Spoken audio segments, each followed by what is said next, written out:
My good friend, mentor, and co-author Todd Whitaker says this, that the worst behavior that you're willing to tolerate in your organization will become the culture and climate of your organization. When I think about that, I reflect back to my first year as a principal in Milwaukee Public Schools. And what I remember was this, dealing with a teacher who at that time, quite frankly, had been falling asleep in class.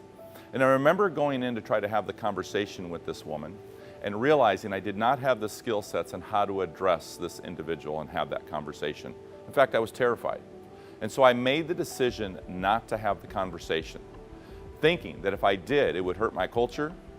Years later, as I reflect back on that, actually, by not having the conversation, I was actually hurting my culture worse.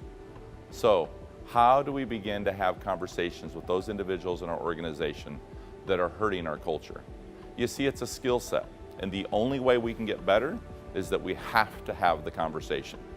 So, let me give you one practical tip. The next time you get into a conversation and it doesn't go the way you want it to go, because quite frankly, let's just be honest, none of us really have that skill set coming out of school.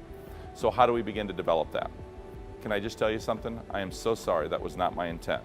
And obviously this conversation has not gone the way I wanted it to go, but I'm just doing the very best I can. And that was not my intent to upset you. So I'll tell you what, can we maybe just start over? Would you be willing to give me a mulligan and maybe we can come back and have this conversation again?